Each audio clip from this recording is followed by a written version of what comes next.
Hello friends, हम लोग एक सीरीज चला रहे हैं एनटीपीसी के लिए।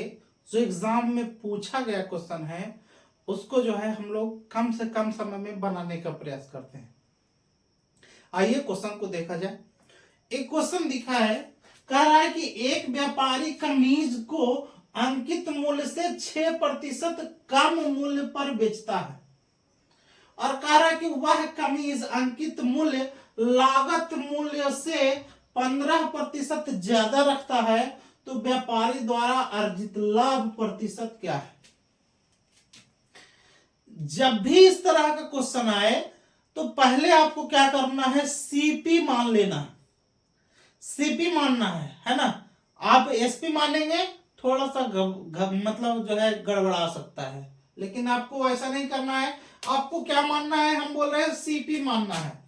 सीपी मानने से क्या होगा, आपका जो है सॉल्यूशन जल्दी हो जाएगा। क्वेश्चन क्या पूछा है, कह रहा कि एक व्यापारी कमीज को अंकित मूल्य से 6% कम मूल्य पर बेचता है ना। ये अंकित मूल्य का बात कर रहा है। इसका मतलब ये मार्क प्राइस का बात कर रहा है। सेल प्राइस क्या है ना, और कॉस्ट प्राइस का है, ये हमको नहीं पता है। कह रहा कि वह कमीज अंकित मूल्य मतलब मार्क प्राइस लागत मूल्य से कितना प्रतिशत ज्यादा है, 15%।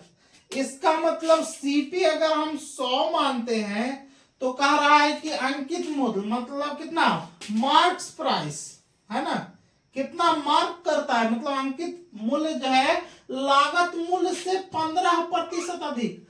अब यहां देखिए, अंकित मूल्य अगर जो लागत मूल्य हमारा 100 रुपया है तो 100 से कंपेयर किए हैं, चूंकि 100 से कंपेयर इसलिए किए हैं चूंकि यहाँ पे कंपेयर किससे है, परसेंटेज से है। अब यहाँ पे लागत मूल्य अगर जो 100 रुपया मांगे हैं तो अंकित मूल्य कितना हो जाएगा, 115 रुपया। फिर से क्वेश्चन पे आते हैं। कह रहा कि एक व्यापारी कमीज को अंकित मूल्य से 6% कम पर बेचता है ना। अब इसका 6% कम। अब यहां से समझने वाली बात है कि कोई भी वस्तु अपने आप में 100%, अगर जो ये 6% निकाल लिए तो बचा कितना, 94%। तो यहां पे अगर जो एमपी 115 है तो एसपी यहां से निकाल सकते हैं क्या, 115 तो है ये ऑलरेडी, और कह रहा है कि 6% कम पे, इसका मतलब 94% पे मिला होगा ये, यानी कि 94/100 कर सकते हैं। 6% कम मूल्य पर काट देंगे है ना। अगर जो कट रहा है तो काट देंगे, नहीं कटेगा तो छोड़ देंगे। यहां पे देखिए सीपी तो इतना है, एसपी अब निकालते हैं तो कितना हो जाएगा, ये काट देंगे, कितना हो जाएगा 23×5 = 15 से 20×5 = 100। फिर ये 2 से काट देंगे, 47 दूना 94, बच गया बटा में 10 है ना। बटा में 10 बच गया, मतलब 23 × 47 अब भागा कितना 10। अब यहां पे क्या करेंगे, इसको गुना कर लेंगे, तो गुना करेंगे तो 23 सते 61 से हाथ में रहा 16 और 23 × 92 और 16 कितना हो गया 108/10। इसका मतलब 10 हटा देंगे तो यहां पे कितना हो जाएगा 108 रुपया 10 पैसा है ना। दशमलव के बाद यहां 0 बैठा सकते हैं। अब एक चीज समझिए कि 100 रुपया में किसी चीज को खरीदे हैं और बेच रहा है कितना 108 रुपया 10 पैसा में, तो आपको यहां से क्या मिलेगा, लाभ मिलेगा। तो लाभ मिलेगा कितने रुपए का लाभ मिलेगा, है ना, इतना माइनस इतना, मतलब 8 रुपये 10 पैसे का लाभ मिलेगा,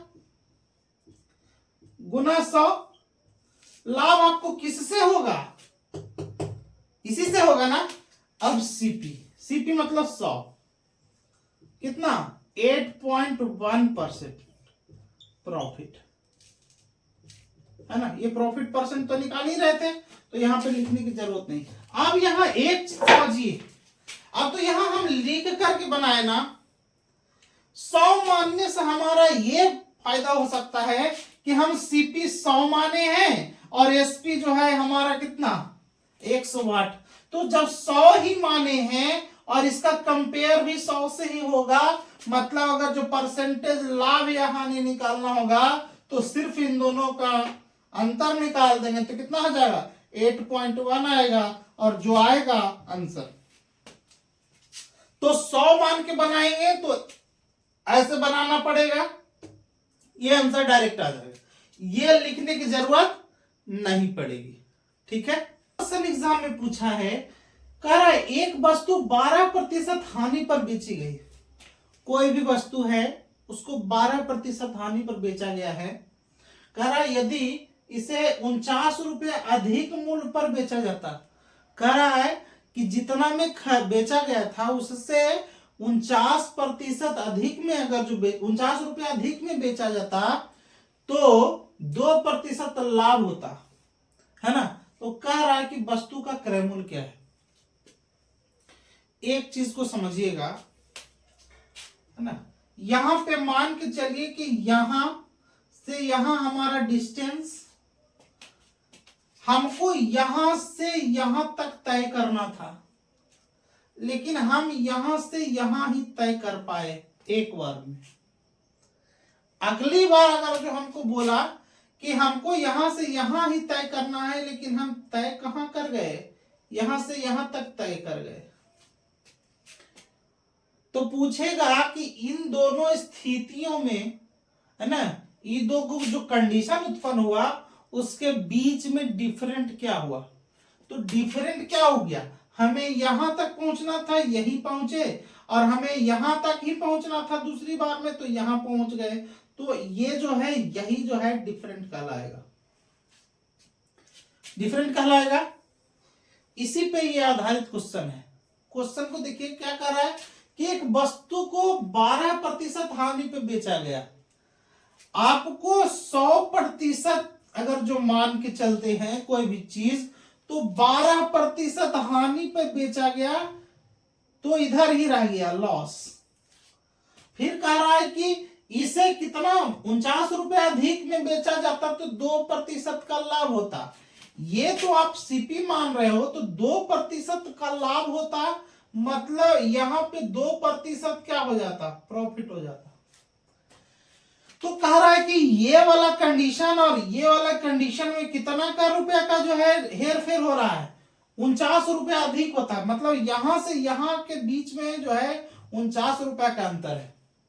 अब अंतर देखिए, यहां पे देखिए अंतर कितना का है, यहां से यहां तक का अंतर 12% का है और यहां से यहां का अंतर कितना है 2% का है।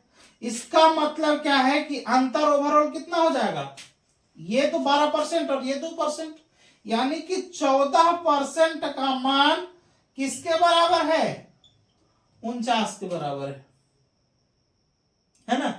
तो 14% का मान 49 के बराबर है, तो 1% का मान कितने बराबर हो जाएगा, 49/14, है ना।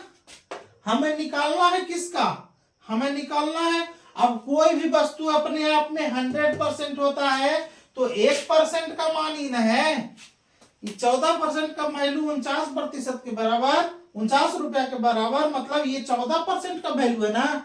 1% का यहाँ निकाल दिए, कोई वस्तु अपने आप में 100%, इसका मतलब यहाँ किसके निकाल देंगे 100% का वैल्यू निकाल देंगे, तो कितना हो जाएगा 49 बटा कितना 14 और गुना कितना 100। ठीक है, ये परसेंटेज है तो यहाँ पर परसेंटेज लिख दीजिए, यहाँ पे भी परसेंटेज, यहाँ पे भी परसेंटेज, ये से ये कट गया, काट देंगे, यहाँ से 7 7 49, 7 दूना का 14, यहाँ से 2 से 50 गुना का 100, जो बचेगा कैलकुलेट कर देंगे, 5 7 35, मतलब कितना हो जाएगा 350 रुपया, है ना। ये हमारा क्या हो जाएगा आंसर हो जाएगा। तो 350 कौन सा ऑप्शन में, ऑप्शन नंबर सी। इसी तरह का एग्जाम में क्वेश्चन बहुत बारीकी से पूछा है और उसको कम से कम समय में बनाया जा सकता है।